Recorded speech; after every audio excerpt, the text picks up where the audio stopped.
lebih dekat dari urat nadi kita. Tidak ada perkataan demikian ya.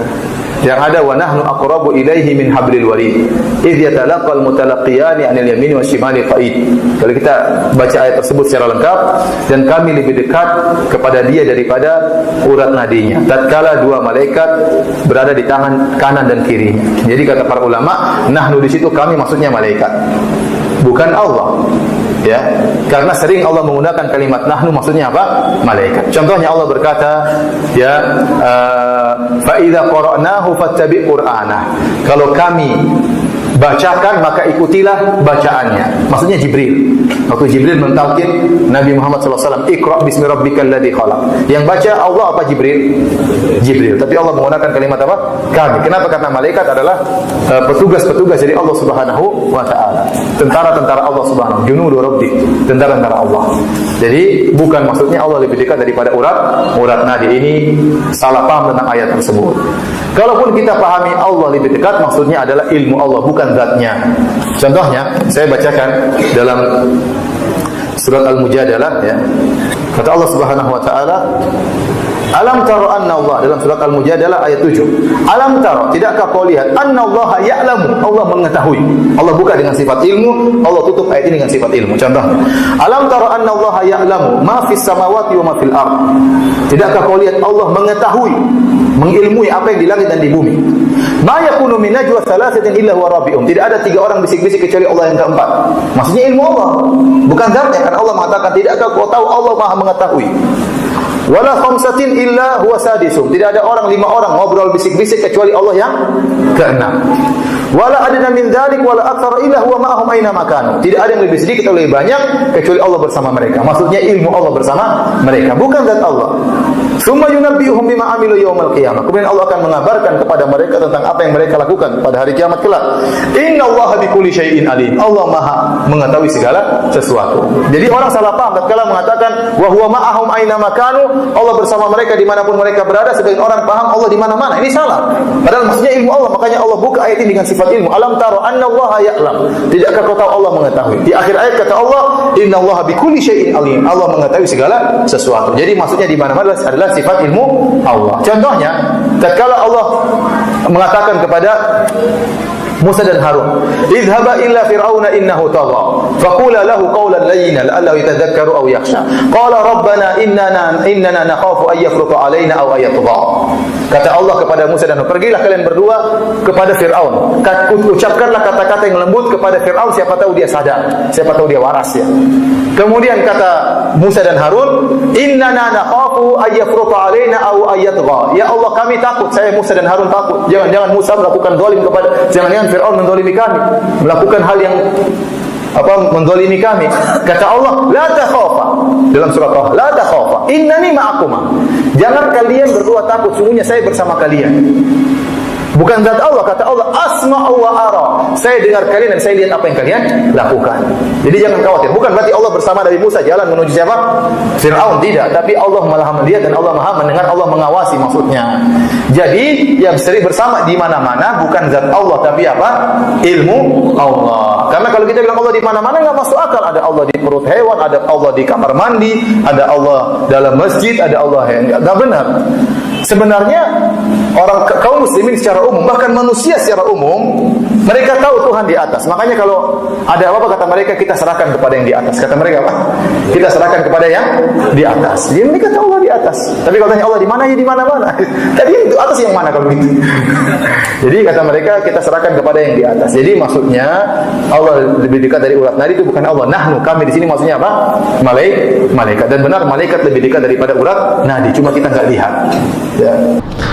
Wa idza sa'alaka 'ibadi anni fa inni qarib. Udah dijawab kok sama Allah ya.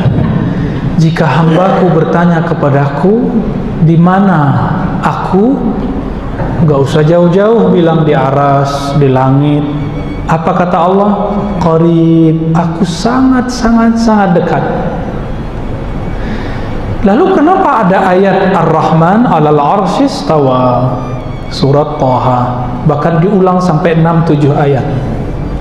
Allah Maha Rahman istawa di atas arasy. Kita sudah bahas ini sebelumnya ya. Ya, biar Bapak tambah yakin. Biar Bapak tambah yakin, menghilangkan syak. Liyatma'inna qalbi, supaya tenang kalbunya. Insyaallah Allah yang kasih tenang. Allah itu bendakah? Bukan. Allah itu rohkah? Allah itu satu jenis dengan malaikat, satu jenis dengan jin, satu jenis dengan manusia. Nah, kita ini semua disebut jisim, benda. Yang butuh tempat itu hanyalah benda. Maka jika disebut Ar-Rahman alal arsy istawa, Allah bersemayam di atas arasy, haram dibayangkan Allah menempati sesuatu. Lalu apa maksudnya Ustaz? Hanya Allah yang tahu. Mana dalil saya? Dalilnya dua. Surat Ali Imran, kemudian Asy-Syura, ya.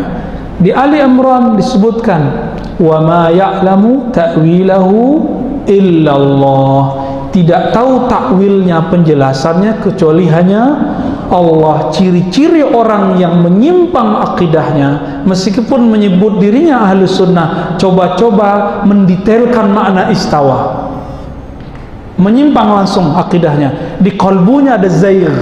Zaigh itu al-muyul ila dhalal, kecenderungan kepada penyimpangan dan kesesatan. Maka perhatikan, setiap orang membayangkan Allah bertempat, nur di kalbunya hilang, nur di wajahnya hancur. Kenapa? Pikirannya seharusnya tidak memikirkan itu. Maka ulama kita menyimpulkan walasna mukallafina bihaza, kita tidak ditaklif, dibebani untuk memahami ayat ini, karena ini termasuk ayat yang mutasyabihat, yang tahu hanya Allah. Saya mau tanya, langit kedua di mana? Bumi bulat atau datar? Benar bulat? Nggak tahu juga kan? Kemana-mana kita pergi datar kok. Tapi di foto sama NASA bulat. Nah, bingung kita. Bumi aja nggak tahu bulat sama datar. Langit kedua aja nggak tahu, apalagi yang ketiga, apalagi langit keempat, terus langit ketujuh, apalagi arasy. Arasy itu Allah sebut Rabbul Arsyil Azim, arasy yang besar meliputi semua langit dan bumi. Memikirkan dunia sekitar pun kita pusing, apalagi memikirkan tempat yang Allah sebut azim, besar. Besar menurut saya paling sebesar apa sih? Kalau besar menurut anak kecil ya paling segitu doang. Besar menurut Allah kita tidak bisa bayangkan. Maka Imam Syafi'i, Imam Ahmad, Imam Malik menjawab, apa makna istawa? Ala ma aradahu Allah wa rasuluhu. Yang tahu maknanya hanyalah sesuai dengan yang Allah maksud dan Rasul maksud. Yang Allah maksud mengenai istawa, siapa yang tahu? Gak tahu. Kita nggak tahu, kita cuma dapat ayatnya. Gak usah jauh-jauh. Di mana roh Bapak? Yas'alunaka 'anir ruh, mereka bertanya kepadamu mengenai hakikat ruh. Ruh itu di mana? Hubungannya bagaimana dengan badan? Karena ada orang dipotong tangannya hidup, masih hidup. Dicangkok jantungnya masih hidup, cangkok otaknya masih hidup. Terus roh itu di mana? Kita aja sampai hari ini tidak tahu roh di mana. Profesor kedokteran sampai hari ini nggak tahu roh di mana. Bahkan mereka nggak percaya ada roh. Ya, roh aja nggak tahu di mana, apalagi pencipta roh. Jadi pertanyaan aina Allah, di mana Allah?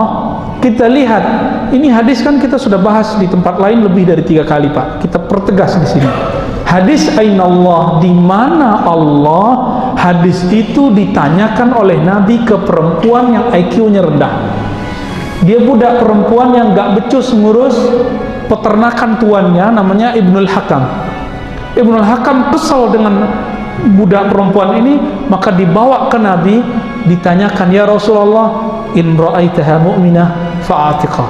Jika engkau memandangnya, menilainya mukmin, aku akan memerdekakannya. Lalu Nabi tanya, riwayatnya ada banyak macam. Pertama, aina Allah, di mana Allah? Di langit.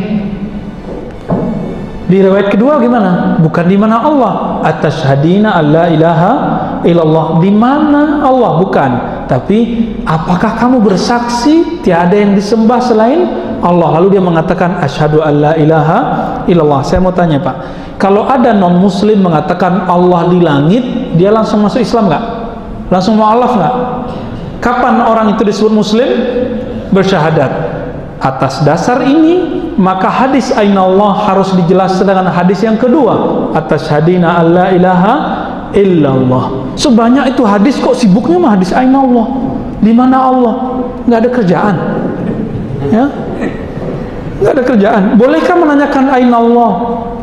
Bagi ulama yang memandang hadis ini sahih, sebagian mereka membolehkannya.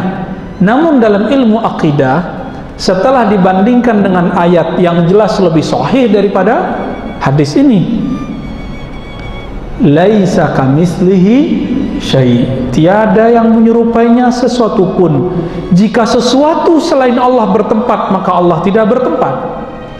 Maka saya meyakini Allah bersemayam di atas aras tanpa membutuhkannya sebagai tempat. Apa maknanya? Hanya Allah dan Rasulnya yang tahu. Siapa yang coba-coba cari maknanya, zaigh, di kalbunya ada kesesatan. Lalu kalau ditakwil dengan arti menguasai, bagaimana? Itu bab. Kita nggak mau bahas malam ini. Ya, Bapak udah ketawa, udah tahu beliau ya. Jadi bolehkah meyakini Allah di atas? Enggak. Kenapa Imam Ibn Taimiyah masuk penjara? Bapak tahu? Karena dia meyakini Allah bertempat di atas bizatihi, dengan zatnya. Masuk penjara.